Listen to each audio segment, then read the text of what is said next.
Keni thënë disa herë në sallën e gjyqit, por gjatë intervistave dhe në transkripte shohim të 24 marsit, keni treguar se si UÇK-ja ka qenë një ushtri vullnetare. E keni thënë këtë disa herë gjatë intervistës me ZPS-n, do më duhet t'ja preferencat për palët. Këtë e keni thënë në provën P2090.4, faqja 5, P2090.3, faqet 17-18, dhe keni thënë të njëjtën gjë edhe për intervistën që keni dhënë ish Tribunalit të Hagës në 2005. Kështu është ama. Ka qenë një ushtri vullnetar apo jo? Ushtari i parë deri i fundit e per struktura ushtrisë shqiptare të Kosovës ka qenë vullnetare. Yes, and when you... Dhe kur u demobilizuat, ose kërkuat të demobilizoheshit, në 20 qershor të 99-s, ju e keni përmendur faktin që jeni kyçur vullnetarisht, dhe nëse nuk ju përmbushej kërkesa, do largoheshit vullnetarisht, apo jo? Po, sigurisht. Pra, është e drejtë e imja, nëse unë jam kyç vullnetarisht, kam të drejtën edhe të largohem vullnetarisht nëse nuk me plotësohet kërkesa që demobilizohem me shkrim. Çdo ushtar, zoti avokat, Yes. ka pas pjesë e ushtrisë shqiptare të Kosovës 1 muaj, disa 2 muaj, disa ton kohën, por të gjithë janë veteran, për shkak se nuk e mujt m'ia mohu kontributin nëse edhe vetëm 1 ditë ka qenë në radhët e ushtrisë shqiptare të Kosovës. Për shembull, ushtrit tjera, kroatët, e kanë spaku 6 muaj me qenë në luftë për me morë statusin e veteranit. Të nes ke mujt për shkak se 1 ditë nëse ka qenë në uniformën e UÇK-s, ati i takon statusi i veteranit. Understood. Kjo ndryshim. E kuptoj. Mes të një strukture, një ushtrie që vullnetarisht krijohet dhe ushtrive që krijohen në baza institucionale me ligje, me ftesa, me mobilizime, ka ligje strikte të miratuara në kuvendet, në qeveri e tjera. Falni po. Erdhën dy ushtar nga Zvicra. Kishin marrë pushim vjetor. Njëri 1 muaj, tjetri 1 muaj e 2 ditë. Kur e kreu pushimin vjetor, tha komandant, tha unë duhet të kthehem në punë. E la armën edhe shkoi në Zvicër. Ky tjetri e kish pas fatin ashtu, kishte edhe 2 javë kohë, mas 3 ditë u vra me 7 korrekt në Morinë. Dhe është sot dëshmor. Po që kështu ka qenë. Thank you. And that, I think, helps to clarify. Faleminderit. Kjo na ndihmoi pak për ta sqaruar. Por unë po përpiqesha të thoja sa e vështirë është për një ushtri të kesh persona vullnetar. Kur personat kyçen e ikin kur dëshirojnë, kjo e bën të vështirë punën e një njësiti apo jo, të luftoj siç duhet. Është vështirë në një aspekt. Për shembull, majtja e strukturës konstante, do të thotë,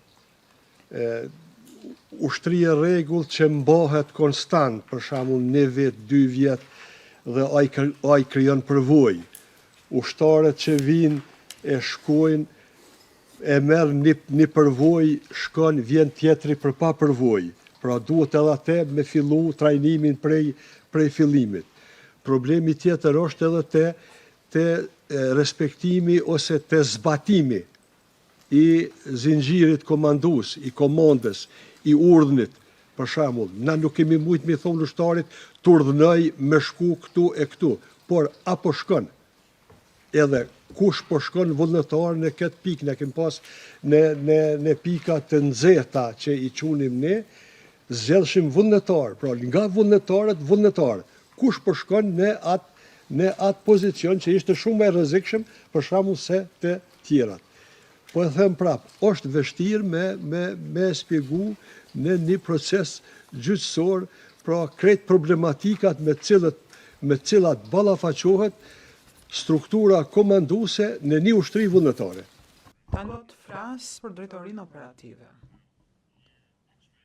Ju e keni spjeguar gjatë seancës përgatitore se drejtoria operative pranë shtabit të përgjithshëm, apo shtabi përgjithshëm më saktë, u krijua në dhjetor, filloi të ishte funksionale në dhjetor të 1998, kjo është në thënë paragrafin 7 të shënimit tuaj përgatitor. Po e keni thënë pashtu prokurorisë se në korrik të 98-s erdhi t'ju takonte Bislim Zyrapi dhe ju informoi se po krijonte drejtorinë operative. A ju kujtot ta keni thënë këtë? Kjo thuhet në transkriptin provizor të ditës së djeshme, faqet 31 dhe 32. So at the time in July, Pra, në atë kohë, në korrik, në fakt, në thelb, drejtoria operative ishte thjesht zoti Zyrapi, një person, i vetëm që po përpiqej të krijonte drejtorinë operative. Sakt?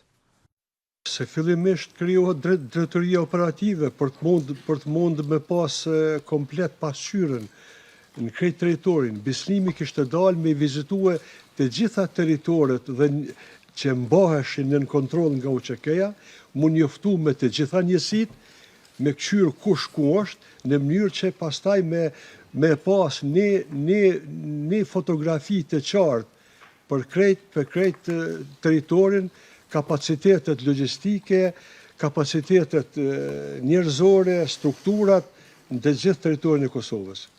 Kjo është normale një aktivitet i tillë.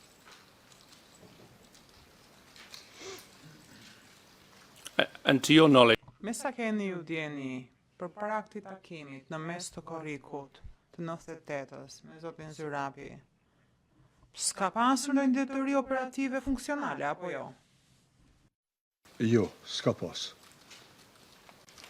and so between this Në këtë periudhë kohore, korrik të 98-s, dhe deri në momentin që ju u bët pjesë e shtabit të përgjithshëm në nëntor, zoti Zyrapi supozojmë po përpiqej të krijonte këtë drejtori.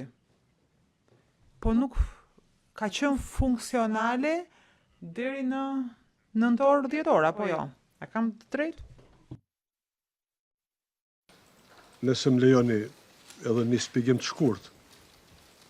of course, Tjetër.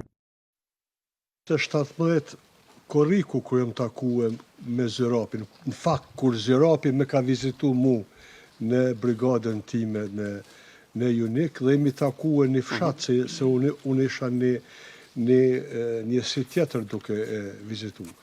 Po kur me 17 ose 18 gusht, jam tërheq une i plagosur nga zona operative nga Prapaqani në Brëshanc të Suharekës, Bislim Zyrapi nuk ka qenë më në Kosovë. Dhe ajo është kthy tek në nëndor 98. Pra s'ka qenë fare në territor të Kosovës.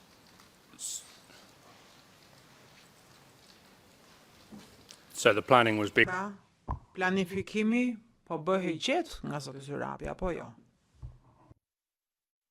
I'm sorry. And when you joined, you Kur u kyçet, thatë që drejtori i drejtorisë operative ka qenë general Ramiz Beqi, ky ishte caktuar, por nuk e mori asnjëherë detyrën dhe qëndroi gjatë Kosovës gjatë gjithë konfliktit, kështu?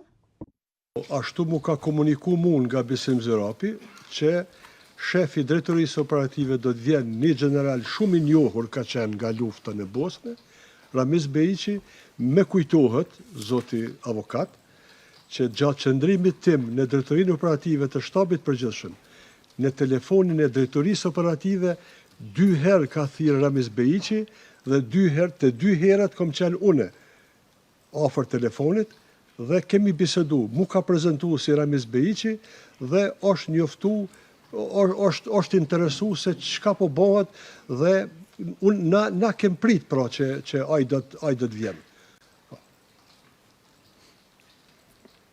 but he never arrived. Por ama, ai se erdhi asnjëherë për gjatë gjithë konfliktit, me sa keni ju djeni. And obviously having a Edhe sigurisht me një shef të drejtorit operativ jashtë shtetit, jashtë vendit ku po ndodhte konflikti, e bënte të vështirë punën e kësaj drejtorie, apo jo? Ishim të detyruar pastaj të punoj me kapacitetet që i kishim. Zoti avokat, te oficerët madhor, Understood. siç ishte Ramiz Bejiqi, general i njohur, Rahim Ademi, emër i njohur në luftë në Kroaci, pak është vështirë kyçja e tyre ose vendimi i tyre mu kyç në funksione ose në shtabe ku nuk janë kupole tyre institucionet, ku nuk merret emnimi prej komandantit suprem, këtu e problematika me cilat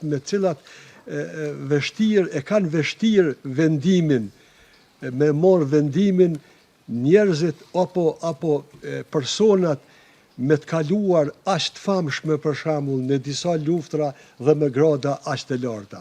Por unë i kuptoj të dytun.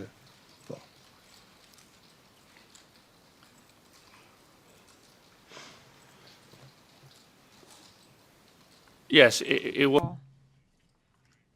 Nuk po pyqesha ti via fajn zotit Berisci.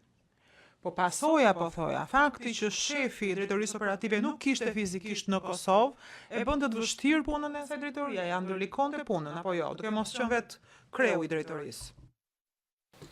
Kam pas nderin me qenë Sali Veseli aty si njeri i dytë, dhe po në fakt që ishte shef tani i drejtorisë operative, dhe unë mendoj që i kemi kryer ato detyra sa kemi mundur me kapacitetet tona që kemi pas.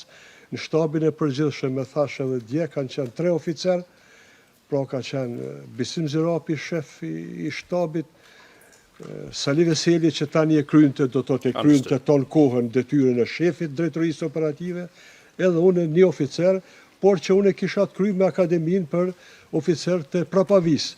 Mu puna më qiti me qenë në për vijat frontit, se unë kom qenë i oficer, i shkolluar për oficer të prapavis.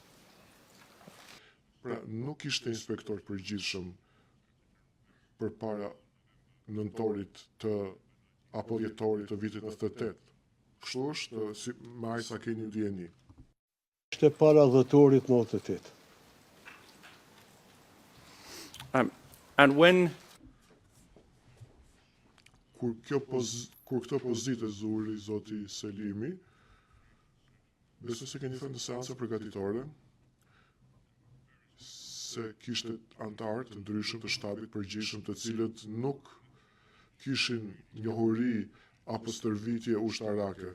Është në shënim përgatitor paragrafi 3. Pra zoti Selimi ishte njëri prej tyre, pra nuk ishte formim ushtarak, me aq sa keni ju dini, flas formim ushtarak zyrtar në armatën jugoslave.